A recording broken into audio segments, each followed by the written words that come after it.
The mission that would bring Sarah's count to 87 confirmed kills took place in the frozen wasteland of Eastern Europe, where a rogue military commander had been selling advanced weapons to terrorist organizations.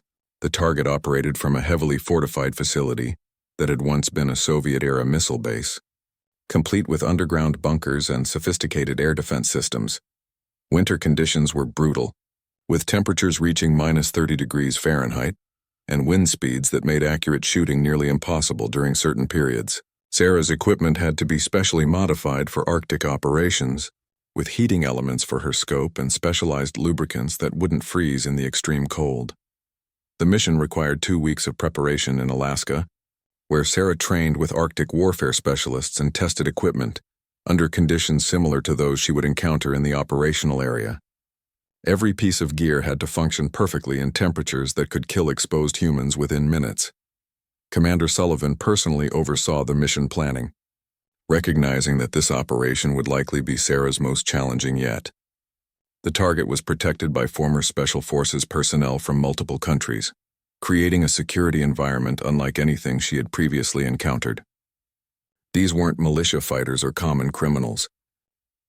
They were professionals with training and experience comparable to American Special Operations Forces. The insertion was accomplished during a blizzard that provided cover, but also created navigation challenges that pushed the team's Arctic survival skills to their limits. Sarah's team included Master Sergeant Alex Petrov, a Russian immigrant with extensive experience in Arctic warfare, and Sergeant Major Jennifer Walsh, one of the few other female Special Operations personnel with comparable experience levels.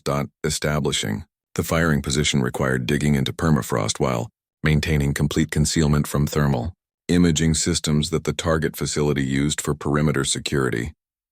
The hide had to provide protection from the elements while allowing clear sight lines to the target area, creating engineering challenges that took days to solve properly. The target appeared irregularly for brief security inspections, usually lasting only a few seconds and often obscured by weather conditions or security personnel. Sarah had to wait for perfect conditions, clear visibility, calm wind, and the target in an exposed position long enough for a bullet to travel the 800-yard distance to impact. The shot opportunity came during the early morning hours of the 6th day, when the target emerged to inspect damaged communications equipment that had been affected by the ongoing storm. Sarah's shot was taken in near-perfect conditions. With minimal wind and excellent visibility through her scope, the bullet struck precisely where intended, achieving the mission objective cleanly and efficiently. However, the response from the facility's security force was immediate and overwhelming. Within minutes, search teams were deploying across the surrounding area using vehicles, aircraft, and thermal imaging equipment to locate the source of the attack. The extraction became a running battle across frozen terrain, with Sarah's team using every technique they had learned for Arctic evasion, while enemy forces closed in from multiple directions. The chase continued for 18 hours before the team reached their extraction point in safety. This mission brought Sarah's total to 87 confirmed kills, a number that had never been achieved by any sniper in modern military history. The achievement was recognized at the highest levels of government, though the details remained classified due to ongoing security considerations. 3 weeks after her return from the Arctic mission, Sarah was summoned to a ceremony at the Pentagon that she had been told was routine. She arrived to find Commander Sullivan waiting with a small group of senior officers, including several generals whose presence indicated something far from routine was taking place. The ceremony was brief, but deeply meaningful. Sarah was presented with a custom-made challenge coin that commemorated her unprecedented achievement of 87 confirmed kills. The coin was unique, created specifically for her and bearing engravings that represented her service across multiple continents and operational environments. Commander Sullivan spoke about Sarah's contribution to military effectiveness and national security, noting that her skills had directly saved countless American lives by eliminating threats that conventional forces couldn't address. Her reliability and consistency had made certain types of operations possible that would have been considered too risky with any other personnel. The coin itself was a work of art, crafted by military artisans who had incorporated symbols representing each major theater where Sarah had operated: mountains for Afghanistan, urban skylines for city operations, jungle vegetation for South America, and Arctic imagery for her most recent mission. The number 87 was prominently displayed, along with her name and rank. More importantly than the physical recognition, Sarah was informed that her operational record had been studied by military planners and strategists who were incorporating her techniques and approaches into training programs for future special operations personnel. Her legacy would extend far beyond her individual achievements to influence how the military developed and employed sniper capabilities. The ceremony concluded with Sarah being offered her choice of future assignments. Her reputation and proven capabilities meant she could write her own ticket within the special operations community. Whether she wanted to continue operational missions, move into training and development roles, or pursue advanced leadership positions, doors were open that had never been available to anyone with her background. Sarah's response was characteristically direct and professional. She requested to continue operational assignments as long as her skills remained sharp and her contributions were needed. The work was challenging and dangerous, but it was also meaningful in ways that few people could understand. As she held the commemorative coin, Sarah reflected on the journey that had brought her from the hunting grounds of Montana to the most exclusive levels of military special operations. The number 87 represented more than personal achievement. It symbolized dedication, skill, and service that had made a real difference in protecting American interests and personnel around the world.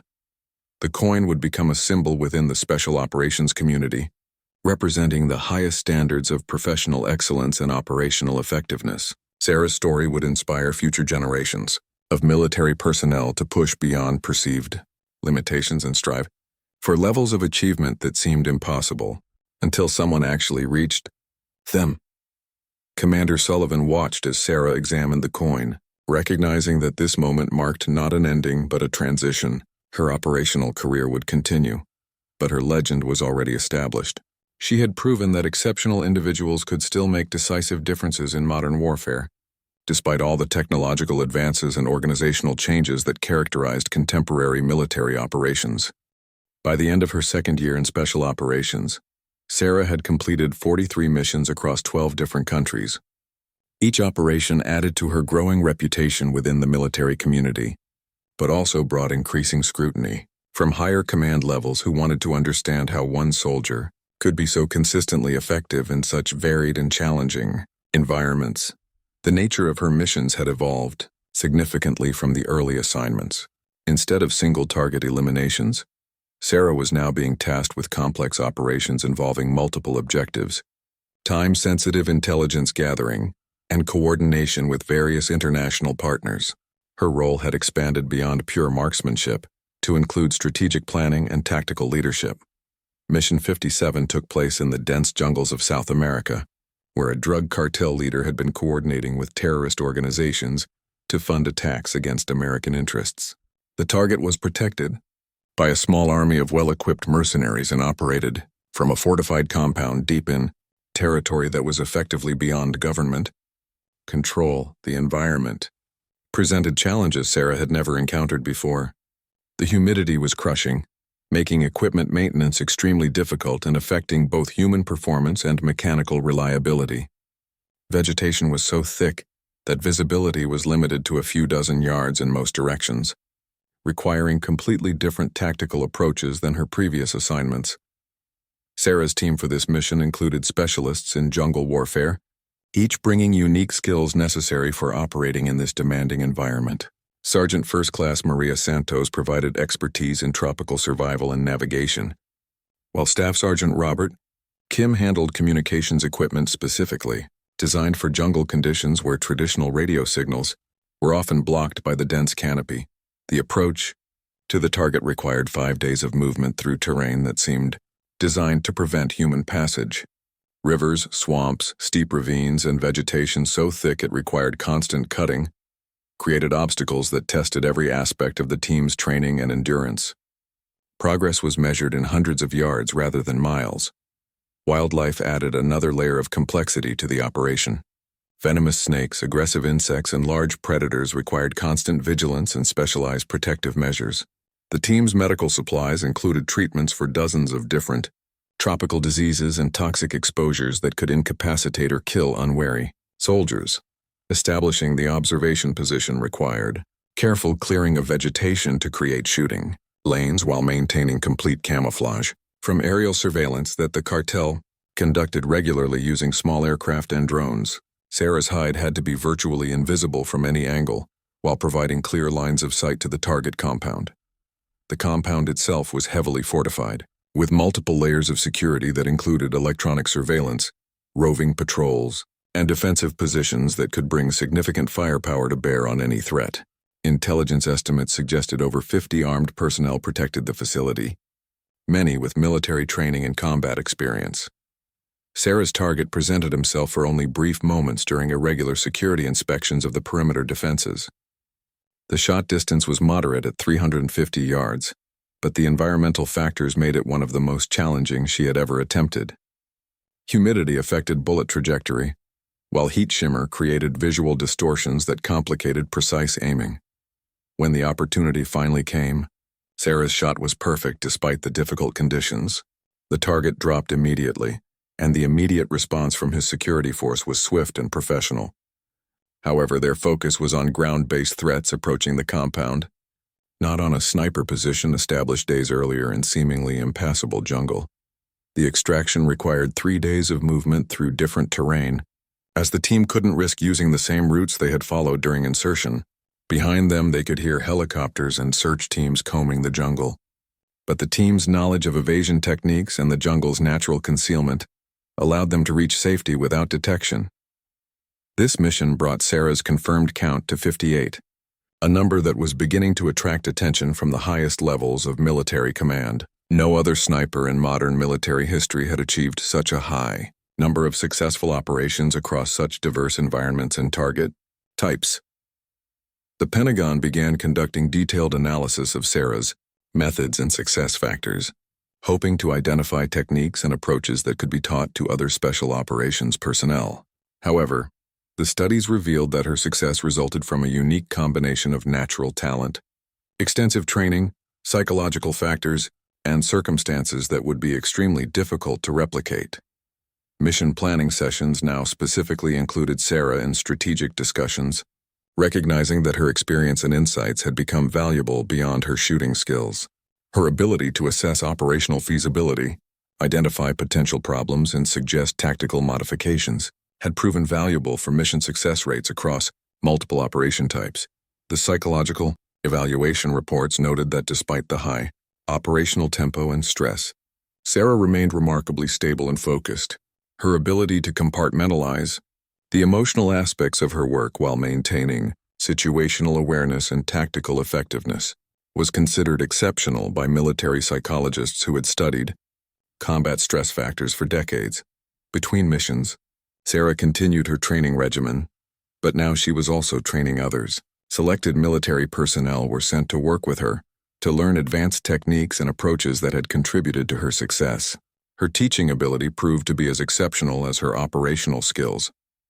The count continued climbing as missions became increasingly complex and important. Each successful operation added to her legend, while also increasing the expectations and pressure associated with future assignments. Sarah found herself becoming not just a soldier, but a symbol of military excellence that inspired other personnel throughout the special operations community. By her 3rd anniversary in special operations, Sarah had completed 79 missions with a perfect success rate.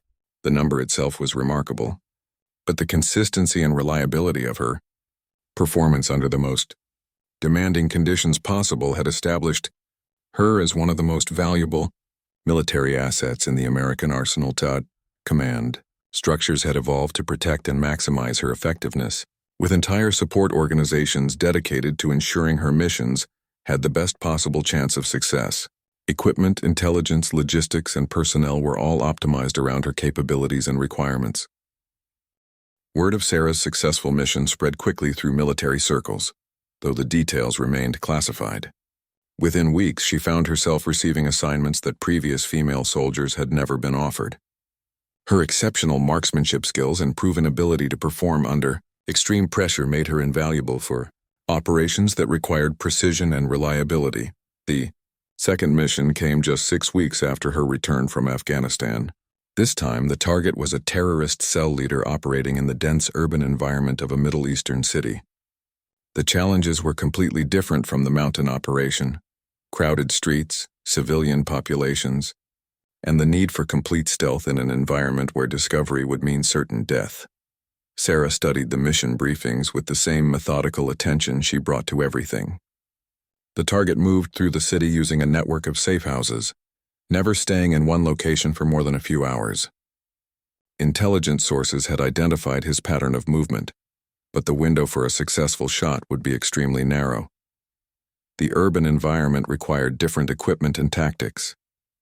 Sarah's rifle was configured for closer range work, with specialized ammunition designed to minimize the risk of overpenetration that could harm innocent civilians. Her position would be in an abandoned building overlooking the target's predicted route, with multiple escape routes planned in case the operation was compromised. Commander Sullivan personally briefed Sarah on this mission, emphasizing the political implications of success or failure. The target was responsible for coordinating attacks across multiple countries, and his elimination would significantly disrupt terrorist operations. However, any civilian casualties or exposure of American involvement could create an international incident. The insertion into the city was accomplished through a complex series of movements involving false identities, civilian clothing, and careful coordination with local intelligence assets. Sarah posed as a foreign journalist with documentation and cover stories that had been developed over months of preparation. Her support team for this mission was smaller, but equally skilled. Tech Sergeant Lisa Wong handled communications and electronic surveillance, while Master Sergeant Tom Bradley provided security and local knowledge. Both had extensive experience in urban operations and understood the unique challenges of operating in hostile cities. The target building was a partially constructed office complex that had been abandoned due to the ongoing conflict. Sarah's firing position was on the 7th floor, providing excellent visibility of the intersection where intelligence predicted the target would appear. The shot distance would be approximately 400 yards, much closer than her previous mission, but complicated by urban factors like vehicle, traffic, and pedestrian movement. Setting up the position required careful attention to concealment and noise discipline. Any sign of activity in the abandoned building could alert enemy security forces who regularly patrolled the area.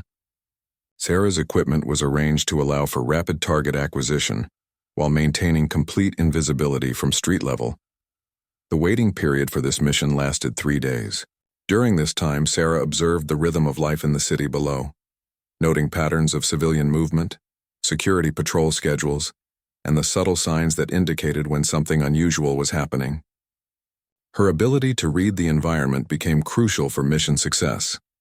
On the morning of the 3rd day, surveillance assets confirmed that the target was moving toward the predicted intersection. Sarah prepared her rifle and settled into her firing position, making final adjustments to her scope based on current lighting and atmospheric conditions. The urban environment created heat shimmer and air turbulence that could affect bullet trajectory. The target appeared exactly where intelligence had predicted, traveling in a small convoy of civilian vehicles that provided security through anonymity rather than obvious protection. Sarah identified him through her scope as he exited one vehicle and moved toward a building entrance, accompanied by 2 bodyguards. This shot required split-second timing due to the presence of civilians and the target's rapid movement. Sarah tracked him through her scope, waiting for a clear opportunity that would not endanger innocent people. The moment came when he paused at the building entrance, momentarily separated from both his guards and nearby civilians. The shot was perfect, striking the target center mass as he stood in the doorway. The immediate reaction was chaos, with security personnel trying to identify the source of the attack while civilians fled in panic. Sarah's position remained undetected as she quickly disassembled her rifle and prepared for extraction. The withdrawal from the city was as carefully planned as the insertion had been. Sarah and her team moved through predetermined routes, changing appearances and transportation methods multiple times to avoid detection. Within 12 hours, they were outside the country and heading back to base. This mission marked the beginning of what would become a legendary career. Sarah's ability to operate effectively in vastly different environments and from mountain warfare to urban operations made her one of the most versatile and valuable assets in the military's special operations community. Over the following months, additional missions followed in rapid succession. Each operation presented unique challenges that tested different aspects of Sarah's skills and training. Desert environments, jungle operations, maritime platforms, and Arctic conditions all became familiar territory as her reputation grew within the elite military community. The mission count began to climb steadily. Each successful operation added to Sarah's growing legend, while also increasing the complexity and importance of the assignments she received. Military planners began specifically requesting her for operations where precision and reliability were absolutely critical. Between missions, Sarah continued training and skill development, working with various special operations units to learn new techniques and technologies. Her natural talent provided the foundation, but continuous learning and practice were essential for maintaining the edge that made her so effective in the field. The psychological aspects of her work required careful attention as well. Military psychologists regularly evaluated her mental state and provided support for dealing with the stress and moral complexities of her assignments. Sarah's strong ethical foundation and clear understanding of her role helped her maintain perspective and emotional stability despite the demands of her work. The helicopter touched down briefly on a rocky plateau high in the Afghan mountains, its rotors whipping up clouds of dust and debris. Sarah and her three-man support team quickly unloaded their equipment and moved away from the landing zone as the aircraft disappeared into the darkness. The silence that followed was profound, broken only by the whistle of wind through the mountain peaks. The terrain was even more challenging than the intelligence photos had suggested. Loose rocks shifted underfoot with every step, threatening to send cascades of stone tumbling down the mountainside and potentially alerting enemy forces to their presence. The air was thin at this altitude, making every breath an effort and adding another layer of difficulty to an already demanding mission. Sarah's team consisted of Sergeant Mike Chen, a communications specialist with extensive mountain warfare experience, Corporal James Rodriguez, an expert in mountain climbing and survival, and Staff Sergeant David Park, a seasoned reconnaissance soldier who would serve as spotter and security. Each man had been carefully selected for this mission based on their specialized skills and proven ability to operate effectively in extreme conditions. The approach to their observation position took 6 hours of careful movement through treacherous terrain. They navigated by starlight and night vision equipment, following a route that had been planned to avoid known enemy patrol areas while providing the best possible vantage point for the shot. Every step required careful consideration, as a single misplaced footfall could trigger a rock slide or cause injury that would compromise the entire mission. As dawn approached, the team reached their designated position on a ridge overlooking the valley, where their target was believed to operate. The location provided excellent visibility of 3 different compounds, where intelligence suggested the bomb maker moved between regularly. The distance to the nearest target area was just over 200 yards, an extreme shot even under ideal conditions. Sarah began the methodical process of preparing her firing position. Every detail mattered at this distance. The rifle had to be perfectly stable, with sandbags and bipod legs adjusted to provide a rock-solid platform. Wind conditions would be critical, requiring constant monitoring and adjustment throughout the wait for their target to appear. Sergeant Chen established communications with the command post while Corporal Rodriguez set up security positions to watch for approaching enemy forces. Staff Sergeant Park took position beside Sarah with high-powered spotting equipment that would help identify targets and assess conditions affecting the shot. The waiting began immediately. Intelligence reports suggested their target moved between locations primarily during morning hours, but there was no guarantee when or if he would appear. Sniper missions often required extraordinary patience, with soldiers maintaining position for days while waiting for the perfect opportunity. Hours passed in tense silence.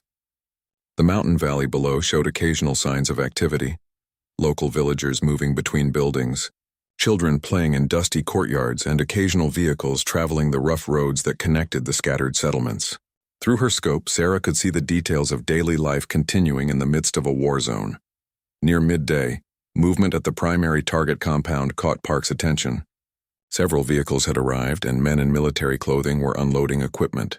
Through their spotting scopes, the team could see figures moving between buildings in patterns that suggested increased security measures. Sarah adjusted her position slightly and began calculating the shot parameters. Wind speed and direction had shifted several times during the morning, requiring constant recalibration of her scope settings. The temperature was rising as the sun climbed higher, which would affect bullet trajectory in subtle but important ways. The target finally appeared in the early afternoon. Park confirmed the identification through detailed comparison with photographs they had studied during mission preparation. The bomb maker was moving between buildings at the compound, apparently supervising some kind of equipment installation or training operation. Sarah's breathing became controlled and rhythmic as she settled into her firing position. Through the scope, she could see her target clearly, but he was moving unpredictably and frequently disappearing behind buildings or vehicles. She needed a clear shot with the target stationary long enough for the bullet to travel the distance to impact. The opportunity came when the target stopped in an open area to examine some equipment. Sarah made final adjustments to her scope, accounting for the current wind conditions and the precise range to target.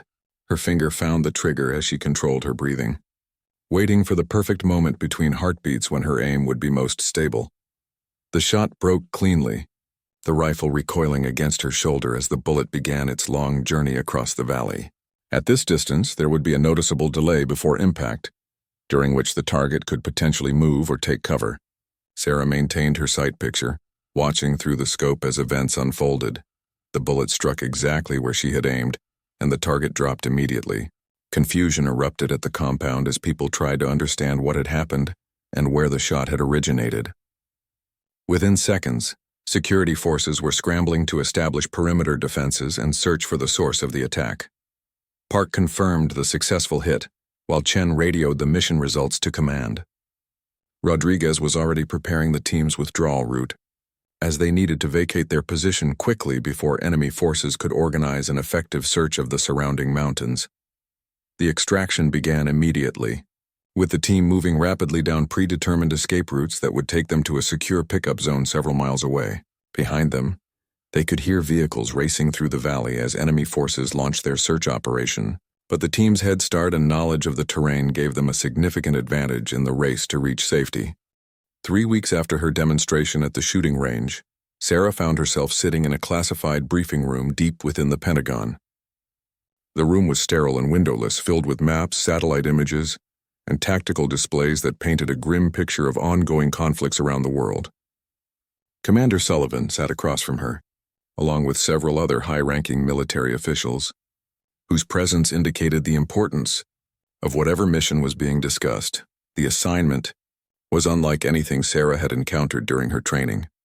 Intelligence reports had identified a high-value target operating in the mountains of Afghanistan, a bomb maker responsible for attacks that had killed dozens of American soldiers and countless civilians. Traditional assault tactics had failed repeatedly due to the target's remote location and the extensive network of caves and tunnels that provided perfect hiding spots. Sarah studied the aerial photographs spread across the table. The terrain was brutal, steep rocky slopes, sparse vegetation, and elevation changes that would challenge even experienced mountain warfare specialists. The target moved frequently between several locations, never staying in one place long enough for conventional forces to mount an effective operation.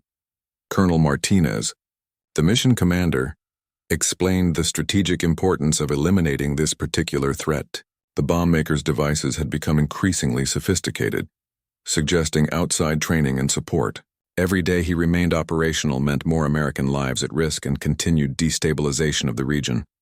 The plan was elegant in its simplicity, but terrifying in its execution requirements. Sarah would be inserted with a small reconnaissance team into the mountains, establish a concealed position overlooking the target's suspected locations, and wait for the opportunity to take the shot. The distance involved would be extreme, potentially over 1,000 yards in challenging conditions. Sarah listened carefully to every detail, asking pointed questions about weather patterns, enemy patrol schedules, and extraction procedures. Her calm demeanor impressed the senior officers, who were accustomed to seeing even experienced soldiers show signs of nervousness when receiving such high-stakes assignments. The weapon selected for the mission was a state-of-the-art sniper system, far superior to anything Sarah had used before. The rifle incorporated the latest advances in ballistic technology, with computerized systems to help calculate distance, wind drift, and bullet drop. However, the officers emphasized that technology was only as good as the person using it. Training for the mission took place at a remote facility in the mountains of Colorado. Sarah worked with a team of specialists who taught her advanced techniques for mountain warfare, extreme distance shooting, and survival in hostile environments. The conditions were deliberately harsh, designed to simulate the challenges she would face in Afghanistan. During one particularly demanding exercise, Sarah was required to maintain her position for 18 hours in freezing temperatures while tracking simulated targets. Her dedication and focus never wavered, even as other members of her training group struggled with the physical and mental demands of the exercise. Commander Sullivan observed many of these training sessions, continuously impressed by Sarah's ability to adapt and excel under pressure.